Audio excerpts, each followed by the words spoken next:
एकदम बढ़िया मजेदार। तो my name is Sanjeev Pandey और स्वागत है आपका अपने प्यारे से चैनल में, खूबसूरत से चैनल में, जेआर कॉलेज में, जो कि पार्ट है जेआर ट्यूटोरियल का।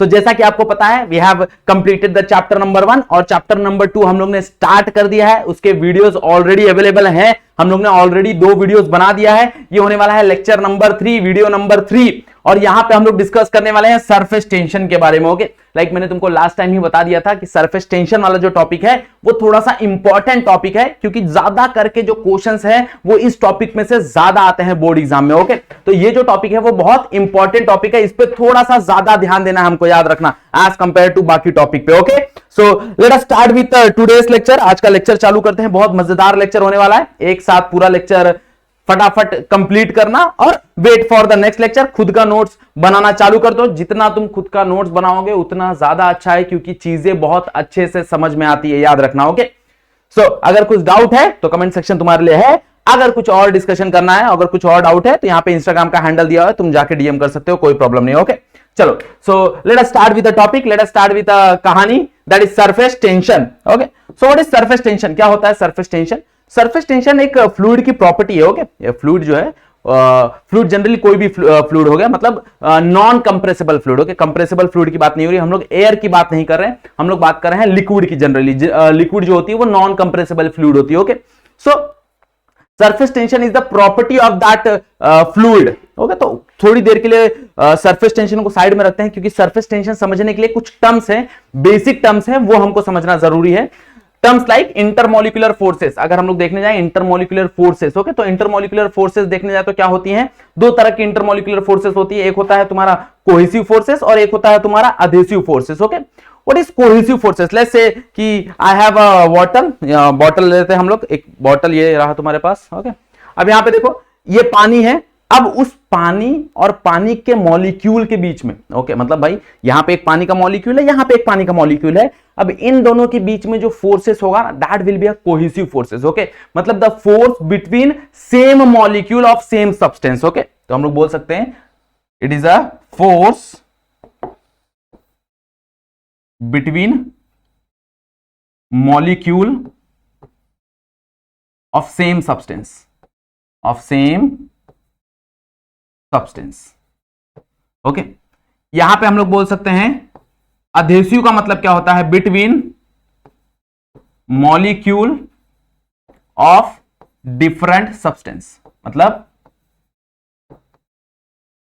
अगर 2 मॉलिक्यूल है, let's say water and water का मॉलिक्यूल है, उनके बीच में जो फोर्स होगा दैट विल बी वो हमारा कोहेसिव फोर्स होगा। अब मान लो एट द सेम टाइम भाई यहां पे प्लास्टिक है। अब ये प्लास्टिक और उस क्या बोलते हैं पानी मॉलिक्यूल के बीच में भी क्या है? फोर्स है, ये सुनो, एंड दैट फोर्स, वो जो फोर्स है that is called as adhesive force, that is called as adhesive force. उसको हम लोग क्या बोलते हैं? अधेसिव फोर्स बोलते हैं। ओके, क्लियर बात सुना रहा है? What is cohesive force, what is adhesive force? अगर सेम मॉलिक्यूल के बीच में फोर्सेस हैं तो कॉल्ड एज कोहेसिव फोर्सेस। अगर डिफरेंट मॉलिक्यूल के बीच में फोर्सेस हैं, मतलब ग्लास और वाटर हो गया, प्लास्टिक और वाटर हो गया, okay, so that is called as adhesive force. Okay, that is called as adhesive force. Okay, next is range of molecular forces. What is range of molecular forces? Let's say कि we have, यहां पे मेरे पास एक molecule है और let's say कि ये molecule इतने दूर तक अपना इंफ्लुएंस कर सकता है। ओके, मतलब इतने दूर तक वो इंफ्लुएंस दे सकता है, उसका इफेक्ट है उसके फोर्स का। मतलब अगर कोई मॉलिक्यूल इसके अंदर आएगा तो वो उससे अट्रैक्ट कर लेगा, बट अगर कोई मॉलिक्यूल उससे बाहर है तो उसका कोई भी इफेक्ट ना होगा। तो मतलब जहां तक, जिस लिमिट तक उसका इफेक्ट हो रहा है ना, that is called as range of molecular forces. Okay, generally उसको हम लोग कैपिटल आर से डिनोट करते हैं, और इसका रेंज देखने जाओगे तो 10⁻⁹ मीटर के आसपास होता है, बहुत छोटा रेंज होता है। ओके, ये next is sphere of influence. Okay, what is sphere of influence? तो जनरली क्या होता है, मान लो कि एक मॉलिक्यूल है, उसको सेंटर में इमेजिन कर लो, और अगर हम लोग देखें तो ये चारों तरफ में अपना रेंज बनाएगा, है ना, सब जगह अपना रेंज बनाने वाला ये, बराबर। तो ये जो सब जगह अपना रेंज बना रहा है ना, this is called as sphere. Okay, that is called as sphere of influence. Okay, मतलब क्या है कि ऐसा कुछ स्पीयर, इमेजिनरी स्पीयर बनता है, एक तरह का इमेजिनरी स्पीयर है, जो मॉलिक्यूल है वो सेंटर में है, और इसका जो रेडियस है ना, that radius is equal to the molecular range. Okay, वो मॉलिक्यूलर रेंज के बराबर होता है उसका रेडियस। ओके, मतलब अगर मान लो ये स्पीयर के अंदर कोई दूसरा मॉलिक्यूल आया तो वो उससे अट्रैक्ट हो जाएगा, और अगर वो स्पीयर से वो बाहर रहा तो वो उससे अट्रैक्ट नहीं होगा, ऐसा मतलब उसका इफेक्ट नहीं होगा उसके ऊपर, ऐसा बात में आ रहा। This called sphere of influence. Next आता है तुम्हारा surface film. Okay, what is surface film? Basically अगर हम देखने जाए तो जो लेयर होता है पानी का, ऊपर वाला जो लेयर होता है ना, दैट लेयर का जो थिकनेस होता है वो बराबर होता है किसके? मॉलिक्यूलर रेंज के बराबर। मतलब मान लो कि एक यहां पे एक बीकर है, इस बीकर में लेट्स से पानी है, लेट्स से पानी रखा हम लोग ने, कोई भी लिक्विड है, लेट्स से पानी है, तो यहां पे ये जो थिकनेस है ना, this thickness is equal to the molecular range. ये मॉलिक्यूलर रेंज जो है ना, मॉलिक्यूलर रेंज, ओके, उसके बराबर वो थिकनेस होता है। तो इस लेयर को हम लोग क्या बोलते हैं? इस लेयर को हम लोग बोलते हैं सरफेस फिल्म। बहुत पतला सा लेयर होता है, एकदम टॉप पे होता है, ओके। और इसका जो ऊपर वाला लेयर होता है ना, ये layer, that is called as free surface. इसको हम लोग बोलते हैं फ्री सरफेस। मतलब जनरली जो सरफेस तुम्हारा एयर के साथ कांटेक्ट में होता है ना, that is called as free surface, okay. मतलब इस सरफेस फिल्म में भी जो ऊपर वाला लेयर है ना, that is called as free surface. What is surface film? It is nothing but upper layer of that liquid, जिसका जो थिकनेस है, that thickness is equal to, वो थिकनेस किसके इक्वल टू है? मॉलिक्यूलर रेंज के बराबर है। किसके बराबर है? मॉलिक्यूलर रेंज के बराबर है। क्लियर बात में आ गई, समझ में आ गया? What is this basic term? ये जो बेसिक टर्म है ये अपने को समझ में आना है, तब अपन कहानी पढ़ पाएंगे सरफेस टेंशन की, okay.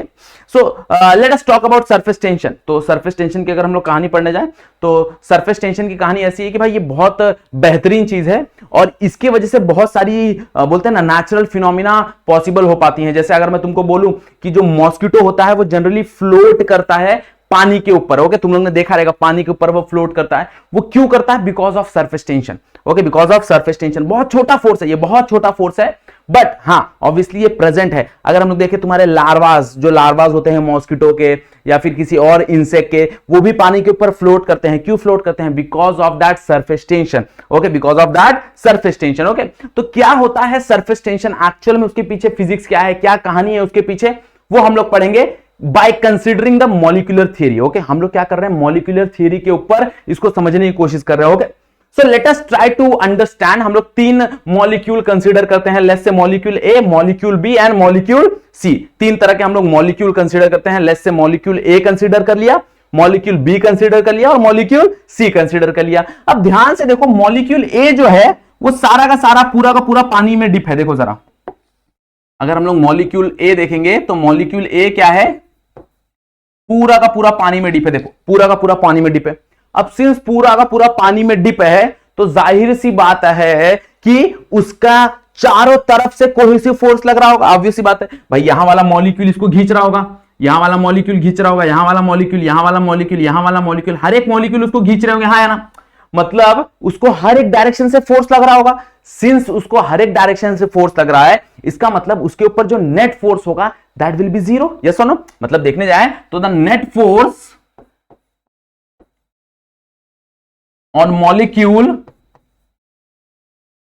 A, net force on molecule A is zero. भाई इसके ऊपर जो नेट फोर्स लग रहा है वो क्या ही लग रहा है? वो जीरो लग रहा है, हाँ या ना? ओके, बात सुना रहे हैं? नेट फोर्स इसके ऊपर क्या लग रहा है? जीरो लग रहा है। अब ध्यान से बी को ध्यान से देखो, ओके, बी को ध्यान से समझने की कोशिश करो, बी क्या है। अब अगर मैं बी को देखूं तो बी जो सरफेस फिल्म होता है ना, this is the surface film, ये तुम्हारा सरफेस फिल्म है।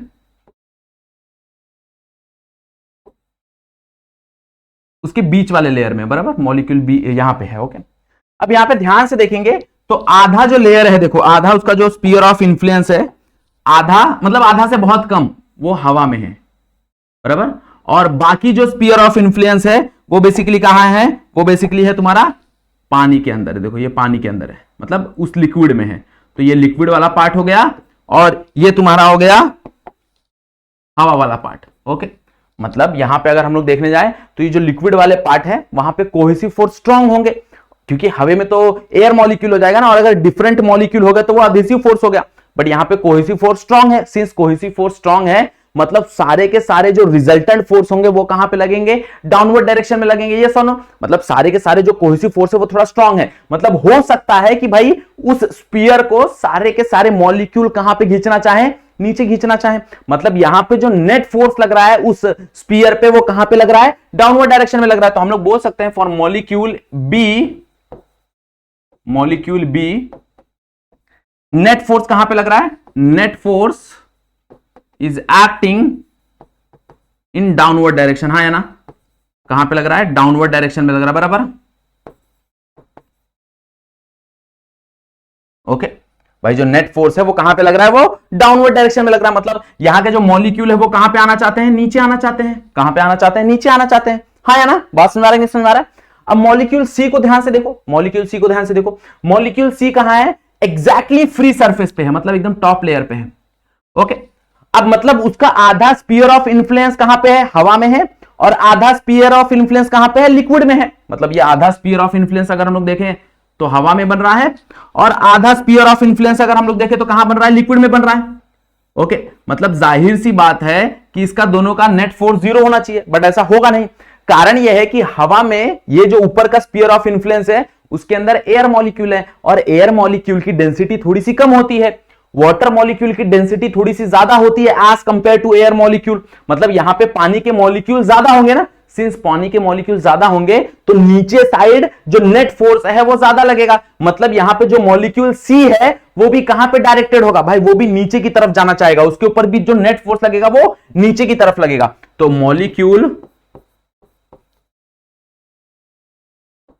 मॉलिक्यूल सी है, वहां पे भी जो नेट फोर्स लग रहा है वो कहां पे लग रहा है भाई, वो जो नेट फोर्स लग रहा है इज एक्टिंग डाउनवर्ड डायरेक्शन। हाँ या ना, वो भी डाउनवर्ड में ही लग रहा है बराबर।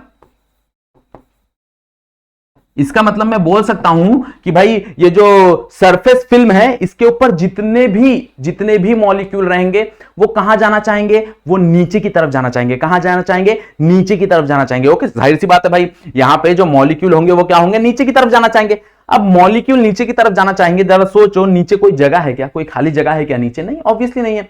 फिर भी वो क्या करेंगे, कैसे ना तैसे नीचे की तरफ पहुंच जाएंगे।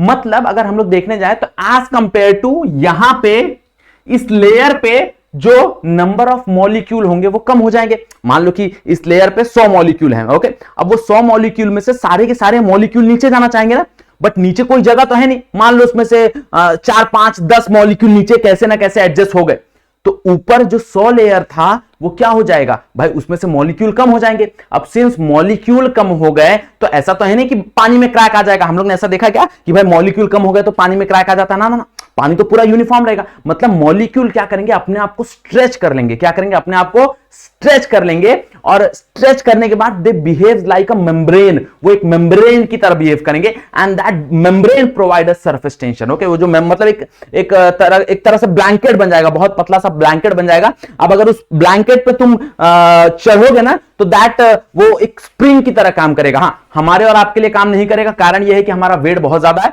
तो वो बहुत कमजोर फोर्स है, जैसे मैंने बताया बहुत वीक फोर्स है। तो अगर हम चलेंगे तो हमारा पानी लोड नहीं ले सकता, हम पानी के अंदर चले जाएंगे। हाँ बट फॉर दैट मॉस्किटो जब वो पानी के ऊपर चढ़ रहा है तो दैट पानी का जो लेयर है ना, that act as a elastic membrane, वो एक ब्लैंकेट की तरह, वो एक रबर के ब्लैंकेट की तरह काम कर रहा है, इसलिए वो उस पर फ्लोट कर रहा है। ओके वो उसको सपोर्ट दे रहा है, and that phenomena is called as surface tension. वही चीज क्या बोल दी जाती है, वही चीज सरफेस टेंशन बोली जाती है। इमेजिन हो पा रहा है, समझ में आ रहा है? ओके तुम ध्यान से कभी पानी के ऊपर ऐसा प्यार से उंगली रखोगे, एकदम प्यार से उंगली रखो तो देखो उंगली पे कैसे पानी हल्का सा, देखो मतलब ऐसा लगता है कि हम पानी को स्प्रेड करके उंगली को नीचे डाल रहे हैं। ओके इसका मतलब क्या है कि भाई हम पानी को चीर रहे हैं एक तरह से।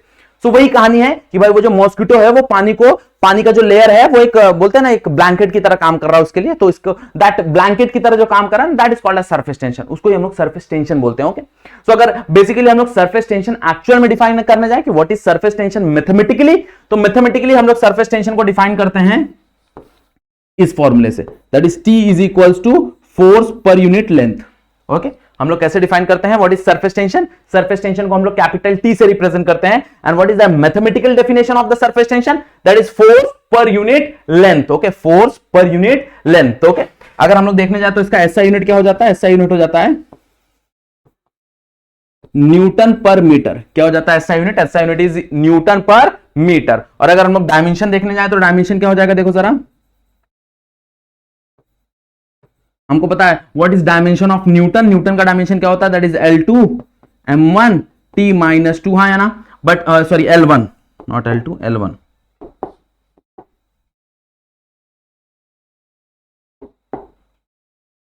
That is L1 m1 t minus 2, हाँ या ना, नीचे क्या है, नीचे है मीटर। अब अगर नीचे मीटर है मतलब लेंथ हो गया, दैट इज L1, ऊपर का L1 नीचे का L1 कैंसल, तो L0 m1 t minus 2, this is the dimension.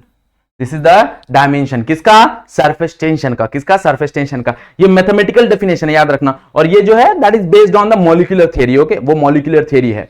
Okay, मतलब वो ऐसा मान लो कि एक हम लोग ने एक लकड़ी रखा है उस पानी के ऊपर, तो यहां पे टेंजेंशियली कुछ फोर्स लगेंगे उस पूरे लेंथ पे, वो पूरे लेंथ पे टेंजेंशियली कोई तो फोर्स लगेगा, and that force per unit length is called as surface tension. Okay, clear, बात समझ में आ गया एवरीवन? पक्का सरफेस टेंशन समझ में आया सबको, कैसी कहानी है? Okay, next is surface energy. Okay, what is surface energy? अब जाहिर सी बात है, अगर हम लोग देखने जाएं तो सेम कहानी, यही मॉलिक्यूलर थियरी की कहानी कंसीडर करते हैं। भाई देखो, यहां पे जो मॉलिक्यूल है वो बहुत स्टेबल मॉलिक्यूल है, ये सुनो, क्योंकि वो हर जगह से उसको खींच रहे हैं तो उसके ऊपर कोई नेट फोर्स नहीं लग रहा, तो ये बहुत स्टेबल मॉलिक्यूल है। सिंस ये बहुत स्टेबल मॉलिक्यूल है तो ये ना ही लेफ्ट जा रहा है ना ही राइट जा रहा है, कहीं नहीं जा रहा, तो इसकी जो एनर्जी होगी वो थोड़ी सी कम होगी।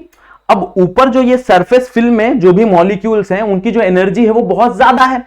सिंस उनकी एनर्जी बहुत ज्यादा है तो एज कंपेयर टू ये वाले के, भाई जो पानी के नीचे जो मॉलिक्यूल है इनकी एनर्जी अगर ज्यादा है तो ये कुछ एक्स्ट्रा एनर्जी पोजेस करेंगे, and that extra energy is called as surface energy. मतलब ये पूरे मॉलिक्यूल, ये जो लेयर में पूरे के पूरे मॉलिक्यूल है उनके पास कुछ एक्स्ट्रा एनर्जी है ना, that extra energy is called as surface energy. Okay, और ऑलवेज रिमेंबर कि भाई हर एक मॉलिक्यूल, हर एक लिक्विड अपने सरफेस एनर्जी को क्या करना चाहता है, कम करना चाहता है, इसलिए वो अपना सरफेस एरिया भी कम करना चाहता है। ओके, मतलब अगर इनडायरेक्टली हम लोग देखने जाए तो surface energy is directly proportional to surface area. इसलिए तुम कभी देखो, अगर हम ध्यान से देखोगे ना तो पानी, अगर कभी ग्लास में पानी डालोगे ना तो हमेशा देखो पानी हल्का सा साइड में चढ़ जाता है।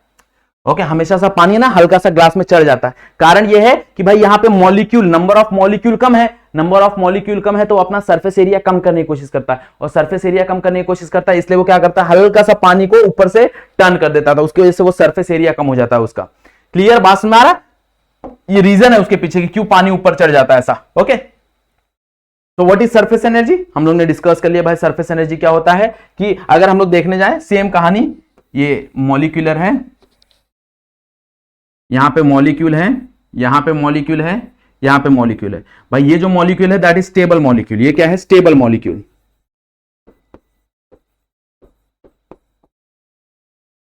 अब ये और ये जो दोनों मॉलिक्यूल है ना, ये दोनों मॉलिक्यूल स्टेबल नहीं है, इनके पास जो एनर्जी है ना वो कुछ एक्स्ट्रा एनर्जी है। Okay, they possess extra energy. Okay, extra, and that extra energy in terms of obviously वो पोटेंशियल एनर्जी ही होगा, बट वो that extra potential energy is called as surface energy. उसको हम लोग क्या बोलते हैं, सरफेस एनर्जी बोलते हैं। And there is a relation between surface energy and that surface tension. मतलब सरफेस टेंशन को एक और तरीके से हम लोग डिफाइन कर सकते हैं। कैसे डिफाइन कर सकते हैं, चलो ध्यान देते हैं इस चीज पे। ओके, दोनों को कैसे रिलेट कर सकते हैं उस चीज पे हम लोग ध्यान देंगे। तो लेट्स से एक छोटा सा एक्सपेरिमेंट करते हैं, एक छोटा सा सेटअप लगाते हैं। मान लो कि एक वायर का एक फ्रेम है, लेट्स से एक वायर का फ्रेम है, इसको नाम दे देते हैं ABCD। अब इसमें जो AD वाला लाइन है ना, मतलब जो AD आर्म AD है ना, ये मूवेबल है। क्या है, मूवेबल, मतलब ये मूव कर सकता है। ओके, ये आगे पीछे हो सकता है। बाकी ये जो ये वाले आर्म है ये फिक्स्ड है। अब मैंने क्या किया, अब मैंने इसको एक सोप फिल्म में डुबाया और सोप फिल्म में डुबाने के बाद निकाल लिया। अब जैसे ही सोप फिल्म में डुबाने के बाद निकाल लिया ना तो इसके ऊपर एक सरफेस फिल्म का लेयर बन जाएगा। क्या बन जाएगा, सरफेस फिल्म का लेयर बन जाएगा। अब जैसे ही सरफेस फिल्म का एक लेयर बन गया तो क्या होगा भाई, वो जो सरफेस फिल्म का लेयर है वो अपना एरिया क्या करेगा, कम करने की कोशिश करेगा। अब एरिया अगर कम करने की कोशिश करेगा तो ये जो स्लाइडर है बाकी जगह से तो वो कम नहीं होगा भाई, ये जो स्लाइडर है ये अंदर की तरफ जाएगा। या सुनो, ये स्लाइडर कहां जाएगा, अंदर की तरफ जाएगा। अब अगर ये स्लाइडर अंदर की तरफ जाएगा तो मुझे क्या करना है, मुझे उसका एरिया कम होने से रोकना है। अब कम होने से रोकना है तो एटलीस्ट जितना अंदर फोर्स लग रहा है उतना ही मेरे को बाहर फोर्स देके उसको रोकना पड़ेगा। यस और नो भाई, यहां पे अंदर फोर्स कौन सा लग रहा है, that is surface tension. Yes और no, force due to surface tension. तो ये force due to surface tension क्या करेगा, एरिया कम करने की कोशिश करेगा। तुम लोग बचपन में देखो, तुम लोग ने कभी साबुन का वो बनाया रहेगा, ऐसे साबुन लगा के ऐसा फुगा के यहां पे देखो वो बनता है, बबल बनता है, और बाद में बबल को ऐसे करोगे तो हाथ में बबल आ जाता है। कभी ध्यान से उस बबल को देखना, उसका जो सरफेस एरिया ना वो हमेशा छोटा होने की कोशिश करेगा। मतलब सरफेस एरिया हमेशा क्या होता है, छोटा होता है। क्यों, क्योंकि वो अपना एनर्जी कम करना चाहता है। तो यहां पे भी क्या होगा, सरफेस एरिया छोटा होगा। सरफेस एरिया छोटा होगा तो ये जो स्लाइडर है ये अंदर की तरफ जाएगा। अब हमें क्या करना है, हमें इतना फोर्स प्रोवाइड करना है कि ये स्लाइडर अंदर ना जाए। ओके, मतलब उसको बचाना है, उसका सरफेस एरिया कम होने से उसको रोकना है। तो कम से कम मेरे को कितना फोर्स देना पड़ेगा, F dash, and that F dash force will be equals to F force. And what is F force? F force is nothing but force due to surface tension. हाँ है ना, F dash is nothing but force due to surface tension, बराबर। Okay, what is force due to surface tension? अगर हम लोग देखने जाएं तो force due to surface tension क्या ही होता है, देखो भाई यहां पे अगर हम लोग देखने जाएं तो F T is equal to F by L है, तो यहां से एफ क्या मिलेगा, टी इंटू एल। ओके, तो दैट इज, यहां से मैं बोल सकता हूं this F is nothing but T into L. And what is L? L को मैं दो बार मल्टीप्लाई कर रहा हूं, क्यों मल्टीप्लाई कर रहा हूं कि एल का दो लेयर इन्वॉल्व होगा। जैसे ये अगर वो वायर है तो वायर का ये वाला लेयर भी इन्वॉल्व होगा और ये वाला लेयर भी इन्वॉल्व होगा, मतलब ट्वाइस द लेंथ। तो हमेशा जब कभी भी दो लेयर रहेगा तो हम लोग लेंथ को क्या करेंगे, दो से मल्टीप्लाई। तो यहां पे इसलिए मैंने दो से मल्टीप्लाई किया इसको। ओके, अब यहां पे ध्यान से दो, अब ये आ गया मेरे को F dash is equal to T two L. Okay, अब जनरली एनर्जी क्या ही होता है, एनर्जी होता है भाई जो तुम्हारा वर्क होता है। तो वर्क अगर हम लोग देखने जाएं तो work is given by small, एक छोटा सा वर्क देखने जाए भाई, छोटा सा वर्क क्या हो रहा है, तो लेट्स से कि ये जो बार है इसको मैंने खींच के यहां तक ला दिया, मतलब मैंने कुछ तो dx डिस्प्लेसमेंट किया इसका छोटा सा, मतलब ये जो छोटा सा फोर्स है ये फोर्स की वजह से एक छोटा सा डिस्प्लेसमेंट हुआ। तो मैं बोल सकता हूं ना work is nothing but force into that displacement. और फोर्स कौन सा, एफ डैश, यस और नो? तो ये एफ डैश किसके बराबर है, that is T into two L. तो अगर हम लोग देखने जाएं तो एफ डैश की जगह हम लोग लिख सकते हैं T into two L into D X. अब ये ध्यान से देखो, ये two L into D X क्या है, L is nothing but the length of this bar. हाँ है ना, ये जो है इसका लेंथ है पूरा, इसका पूरा लेंथ है। अब लेंथ इंटू डी एक्स, तो length into D X is nothing but area. भाई length into D X is nothing but change in area, ये चेंज इन एरिया है ना, इतना एरिया चेंज हुआ, पहले कितना था, सिर्फ इतना था, और बाद में वो बढ़ के कितना हो गया, इतना हो गया। तो ये जो एरिया है that is the change in area ना। अब यही तुम्हारा चेंज इन एरिया है। इंटू टू क्यों आ रहा है, क्योंकि एक एरिया ऊपर होगा और एक एरिया नीचे होगा, तो दैट्स व्हाई इंटू टू। मतलब ये जो रिप्रेजेंट कर रहा है, ये रिप्रेजेंट क्या कर रहा है, ये रिप्रेजेंट कर रहा है चेंज इन एरिया। तो यहां पे मैं बोल सकता हूं work is nothing but surface tension into change in area. What is work का डेफिनेशन? वर्क का definition is nothing but work is equals to a product of surface tension and change in area, and this work is stored in terms of surface energy. भाई जो भी work हम निकालते हैं वो कैसे स्टोर होता है, वो स्टोर होता है इन टर्म्स ऑफ सरफेस एनर्जी, मतलब कोई भी एनर्जी में स्टोर होता है, तो यहां पे वो स्टोर हो रहा है सरफेस एनर्जी। तो यही सरफेस एनर्जी का फॉर्मूला हो जाता है, surface energy can be given as surface tension into change in area. अब यहां से सरफेस टेंशन का एक और डेफिनेशन मिलता है, surface tension can be defined as surface energy per unit change in area. हम लोग इसको ऐसे भी डिफाइन करते हैं। ओके,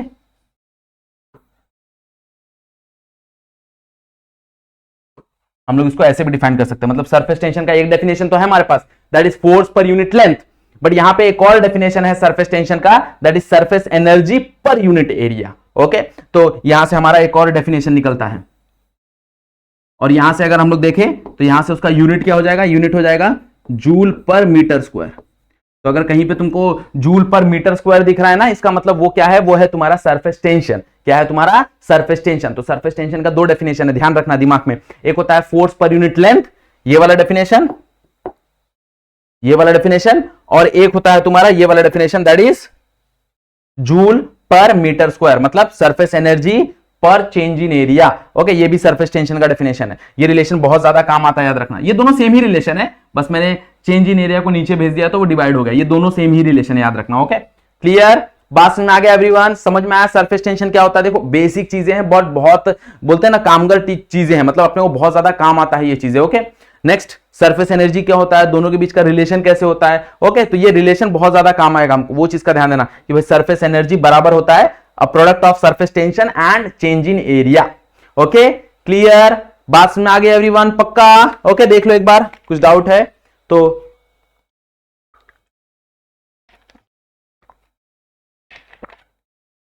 पूछ लो। Done everyone? समझ में आ गया? ओके, चलो तो आज का वीडियो हम लोग यहीं पे एंड करेंगे क्योंकि टॉपिक है।